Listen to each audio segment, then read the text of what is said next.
Every year, Americans spend billions of dollars on brand new vehicles expecting one simple thing: reliability. You sign the paperwork, take the keys, drive away from the dealership, and assume your biggest problem for the next few years will be paying the monthly payment. But what happens when that brand new vehicle starts acting like an old one after only a few thousand miles? Engines can fail. Transmissions can develop serious problems. Electronics can malfunction. Diesel emission systems can put trucks into limp mode. And sometimes owners discover that getting the vehicle repaired can be almost as frustrating as the breakdown itself. Welcome back to Avengers Autos. Today, we're looking at a growing conversation across the American automotive market. Why are so many owners becoming unhappy with vehicles that are barely out of the showroom?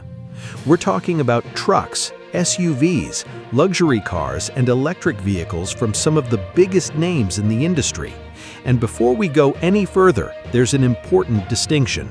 Not every vehicle from these manufacturers is unreliable, and recalls do not automatically mean a company makes bad cars.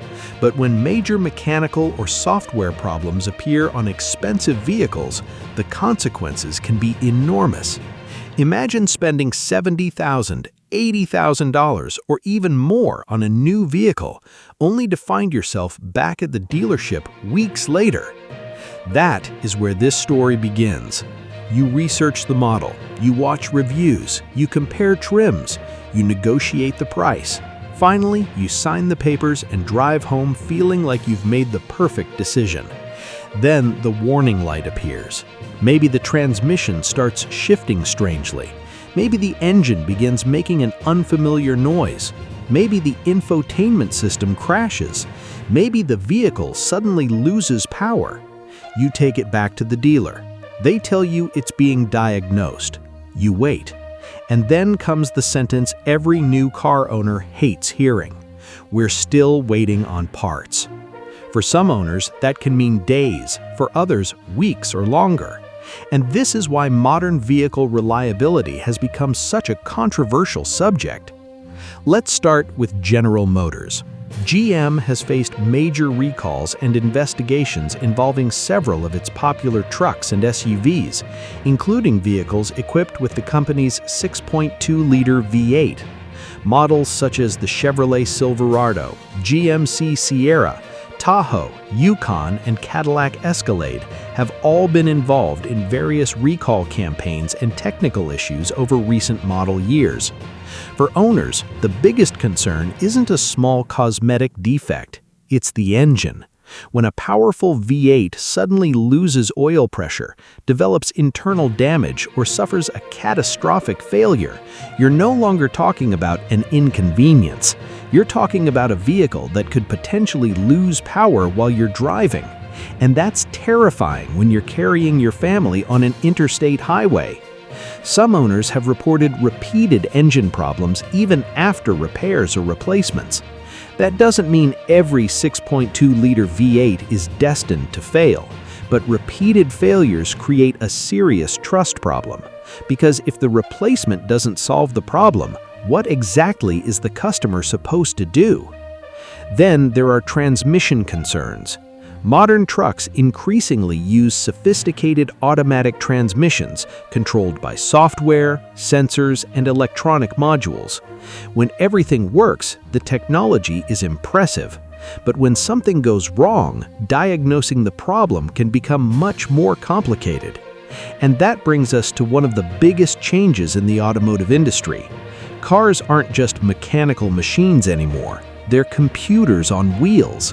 That sounds impressive until you realize how many systems are connected to that computer. Engine controls, transmission controls, driver assistance, infotainment, climate control, charging systems, security. Even certain basic vehicle functions can now depend on software. And when software becomes part of the vehicle's identity, the question of who controls that software becomes incredibly important. Ford has faced its own long-running controversies, particularly surrounding the company's 10-speed automatic transmission used across various trucks and performance vehicles. Some owners have complained of harsh shifting, hesitation, clunks, and other drivability problems. Ford has issued technical service information and recalls for various issues over the years. But here's the bigger lesson. A transmission can be mechanically sophisticated and still provide a terrible ownership experience if calibration, hardware, or software isn't working properly. And when a truck costs tens of thousands of dollars, customers expect much more than an explanation from a service advisor. They expect it to work. Now let's talk about something even more controversial: right to repair. For decades, if your car broke down, you could take it to a mechanic of your choice. Your local repair shop could inspect it, a specialist could diagnose it, and if you were mechanically inclined, you could sometimes repair it yourself. Modern vehicles have changed that equation. Many newer cars require proprietary diagnostic software, specialized scanners, electronic programming, and manufacturer-specific information. That has created a major debate in America. Automakers argue that controlling software and diagnostic systems can protect safety, cybersecurity, emissions compliance, and vehicle integrity.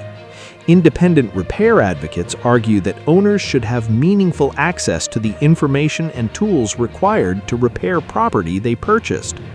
And this isn't just a debate for mechanics, it affects you. Because if a sensor fails on a vehicle you own, you shouldn't have to understand computer engineering just to figure out why the warning light came on. Now imagine you're driving a modern diesel truck. This is where another complicated system enters the picture: DEF, diesel exhaust fluid. Modern diesel engines use emissions control systems designed to dramatically reduce harmful pollutants. They're important for meeting environmental regulations, but they also introduce additional components that can fail. When a DEF or emissions-related system develops a serious fault, some trucks can enter reduced power or limited speed operating modes. For a commercial driver, that can become a nightmare. You're not just dealing with a warning light, you're potentially dealing with a truck that can't perform its basic job. And that's especially painful when you've spent $60,000, $70,000 or more expecting a workhorse. Some diesel owners have reported spending enormous amounts of time and money diagnosing emission system problems. Others have faced repeated repairs involving sensors, pumps, wiring, software, or exhaust treatment components. The technology exists for a reason, but complexity has a price. The more components a vehicle depends on, the more potential failure points exist. And that brings us to Toyota. For decades, Toyota built a reputation around one powerful idea: keep it simple, make it reliable. But even Toyota isn't immune to modern engineering problems. The current generation Tundra has faced several major recalls, including engine-related issues involving machining debris in certain engines. Toyota has also issued recalls involving transmission behavior and other components across Tundra and related models. And this is where consumers need to understand something important. A recall doesn't automatically mean you bought a terrible vehicle. In fact, a recall can be evidence that a manufacturer identified a problem and is taking action to correct it. The real question is how serious the defect is, how quickly the company responds, and how effectively the repair solves the issue. The Tundra situation is important because Toyota's reputation is so strong. If even a brand famous for reliability can experience major problems when it introduces a new generation of engines, transmissions, and electronics, that tells us something about the modern automotive industry. More technology brings more capability, but it can also bring more complexity. Now let's move into the luxury market, because many people assume paying more automatically means buying a better vehicle. Unfortunately, that's not always true. A $100,000 BMW doesn't necessarily have half the problems of a $50,000 Mazda. A $120,000 SUV isn't automatically twice as reliable as a $60,000 SUV. Luxury brands are selling technology, materials, performance, design, comfort, and status. They're not simply selling reliability, and that's why ownership costs can become brutal.